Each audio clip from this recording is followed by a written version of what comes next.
I have to admit, they were slick. Everything was perfectly timed and executed flawlessly. It was quite obvious that this was far from their first experience. They made sure there were no unexpected threats. The cutter was taking the defenses off the target, a distraction to divert the target's attention for that crucial second. Then there was the applicator that applied the weapon. And last but not least, the picker that removed the target after the weapon was fully deployed. Yes, this was a well-trained team that knew what they were doing. They executed their plan flawlessly and efficiently. Well, for the most part. The observer was a petite blonde woman at the end of the bar. She was actually quite beautiful. She watched everything that was going on and signaled so subtly that it was almost impossible to notice. Almost. She'd obviously been practicing a lot. Out of the whole team, she was the only amateur. Amateur or not, she had talent. Her problem was that she really didn't think she would be recognized. She was wrong. The straggle was named for horses that are specially trained to cut one cow out of a herd. The rider directs the horse to the cow to be cut, and the horse is trained to cut and direct the cow away from the herd. In this case, the cutter was used to separate the target's companion from her. He was a tall, well-built cowboy who previous evidence suggests was attracted to the companion. A request for a dance, and the companion was away from the target. A distraction. He was large and clearly not moderately drunk. There wasn't much room at the bar, and he tried to squeeze past the woman standing next to the target. The trip, the bump, and the fallen glass did the trick. He was careful to make sure that none of his glass spilled on the target. The target's attention was successfully diverted by the commotion that had ensued.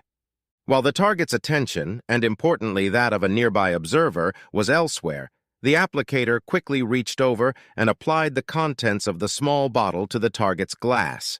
With that done, he slipped away so as not to be seen after the weapon was applied. Yes, so far everything was going according to plan. The short distraction ended, and the target took a sip of his drink. After a few more sips, the target began to sway in his seat. The conversationalist returned and resumed her conversation with the target. A few more minutes passed, a few more sips, and the cutter returned. When the companion was back on the dance floor, the collector made his move. By this point, the subject was clearly very drunk. Pretending to help his friend get home, the collector instead led him out the back door and placed him in a waiting car. The words spoken by the driver and collector were quick and to the point. "All set?" "All set. I've got 6 guys all ready to meet her. Do they know what to do?" "Oh, yes. They're all big in every way and eager to get a piece of her. Make sure they know our client needs a really good video. It needs to show that she's really passionate about it. Don't worry. That shit we slipped her will wear off after a while, but she'll be high on X by then." With those words, the door closed and the car moved off. To the other side of town, an elaborate setup wasn't needed. The target was sitting at a bar chatting with an attractive woman. All it took was a 2-man team, a distraction, and an enforcer/collector. The subject came into the bar alone and sat at the bar. Shortly thereafter, an attractive brunette entered the bar and sat 2 seats away from him. Within a few minutes, a conversation ensued between the subject and the attractive woman. As a result, the subject moved to the seat next to the woman. Another portion of drinks was purchased. Then another portion was purchased. The woman waited for her friend for a bachelorette party. Eventually, a tall, lush-breasted blonde entered the bar. She took the seat next to the target, as the seat next to the brunette was unavailable. Both the blonde and the brunette began flirting shamelessly with the target. After the 4th round of drinks, the blonde asked the target if he thought her blouse was showing off her impressive breasts too much, thus greatly distracting the target's attention. While the poor bastard was fixated on these impressive orbs, the team member across from him put a weapon to the target's drink. This target turned out to be less cultured than the one already assembled. He wasn't just sipping his drink. After coming to a standstill at the brazen display of the most magnificent breasts he had ever encountered, he raised his drink and drank it in one gulp. It should come as no surprise that shortly thereafter he was escorted to a waiting SUV by his 2 female companions. This time, there was not a word between the driver and the collectors. The brunette simply slipped into the passenger compartment while the blonde took the wheel. 3 months later, "I grant Mrs. Annette Baxter a divorce on grounds of adultery. Furthermore, since the burden of proof of adultery has been more than met, the prenuptial agreement will be enforced in full. I will add from myself that I found the video of Mr. Baxter engaging in homosexual sex with group contact extremely disturbing. The fact that his personal secretary is holding a whip and directing the proceedings makes me wonder if a sexual harassment suit will be filed. With those words, he banged the gavel, ending the marriage. Filling in the blanks, 3 months ago. At the end of the bar stood a petite blonde woman. She was very pretty. She watched everything that was going on and signaled so subtly that it was almost impossible to notice. Almost. She had obviously been practicing a lot. Out of the whole team, she was the only amateur. Armature or not, she had talent. Her problem was that she really didn't think she could be recognized. She was wrong. I recognized the little slut as soon as she walked in the door. She was my husband's secretary. He'd been sleeping with her for the last 6 months. Tonight, she had come over to help set me up so my soon-to-be ex-husband could rape me in the divorce. Technically, they were going to frame me for rape and then use that to rape me in the divorce. And I thought they were smart. That's why I was here with my best friend, Gwen. You'd think they'd recognize her. Now, you may have guessed that I'm Annette Baxter. I'm married to Charles. I'm 32 years old, and fortunately, we have no children. The reason Charles goes to such lengths is because I am one of the most ruthless criminal defense attorneys in the state.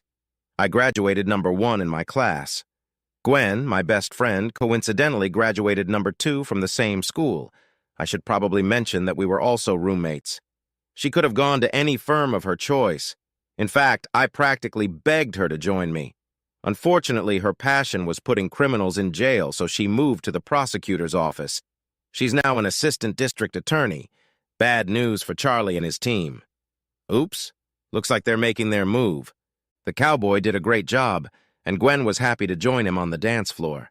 The clumsy oaf almost spilled his drink on me, but thankfully it just fell to the floor. Pretending to be distracted by it, I noticed the bartender quickly switching glasses as soon as the guy next to me stepped away. The distraction came in handy. It also distracted the crew from noticing that Debbie had replaced my fizz drink with a fresh one. The fizzy drink was now in a plastic evidence bag under the bar. The hidden camera had recorded everything that had happened and was now recording that the bag was under the bar in one piece and no one was touching it. It was nice that Gwen felt sorry for Debbie when her ex left town and left her to fend for herself in his drug-dealing business. She was just paying for a favor she was supposed to do. It was easy to act like the drugs were starting to take effect on me. In fact, it was even funny. Eventually, the cowboy came back and led Gwen out onto the dance floor, and the collector led me out the back door to a waiting car. The microphone taped under my clothes picked up every word. The idiot didn't even notice the plumbing van following a few cars behind him. We pulled into a rundown part of town to an abandoned warehouse. He pulled over, and as he got out of the car, I got into the back seat where I was tucked in. Just as the driver walked to the back door, 4 SUVs, a plumber's van, and a mid-sized car pulled up. I don't think the driver or the 2 guys who had just come out of the building were expecting this, nor did he expect to see me in a decent position when he opened my door. "Help a lady?" I asked, holding out my hand to him. Stunned, he took my hand and helped me out of the car. I just smiled as I walked past them to the SUVs. By this time, 2 attractive women had gotten out of one SUV, 6 large men had gotten out of the others, and Gwen had gotten out of her car. "Gentlemen?" I addressed the 3 men sitting in the car I had just gotten out of. "Would you be so kind as to help the person in this car get inside?" Another car pulled up, and my husband's secretary was helped out of it. The 3 men put Charles into the car, and we followed into the warehouse. There was a large mattress on the floor, surrounded by lights and video cameras. It was a pretty well-staged setup. The video must be of very high quality. Time to wrap up this exercise. First of all, I'd like to introduce someone to you in case you don't recognize her. This gorgeous lady next to me is Gwen Simmons. She is the assistant prosecuting attorney for this city. All of these fine gentlemen accompanying me are members of either the Sheriff's Department or the City Police Department. I should also mention that there are about a half-dozen police cars parked about 2 blocks away waiting to call for help. Gwen, would you mind letting these gentlemen know what charges they are facing? Sure, babe, keep in mind that it may not be all of them. I'm sure there may be additional charges later on, but here are the main ones. Kidnapping. Actually, that's a federal offense, so the FBI will be brought in to investigate. Possession of a controlled drug, criminal administration of a controlled drug, attempted rape, attempted assault, attempted battery, attempted fraud. That's because the videos were to be used fraudulently to influence a court case. Oh, and since this was all planned with all of you involved, we can add conspiracy as well. I could see their faces turn pale at this news. Now that you know what you are facing, I have a suggestion for you. First, those who were actually involved in the attempted stupefaction and kidnapping have mostly been arrested and will be charged. The only 3 who have yet to be arrested are this guy, points to the driver, this whore, Charles's secretary, and my bastard husband. The 6 of you who have been standing here waiting for me to be brought in have a choice. You can either be arrested and brought to trial, or you can do to him, pointing to Charles, what he set you up to do to me. I turned to face the slut. Your choice is either be arrested or suffer your punishment here. She asked what I was going to do, and I told her in detail. She thought for a few minutes and then decided that 1 long night was better than 20+ years in jail. So, those 6 big guys who gave me group sex, they're definitely not gay. They really didn't like it, but they realized that 1 homosexual group sex was much better than 20 years. Oh, and besides, they were getting a hot blonde afterward.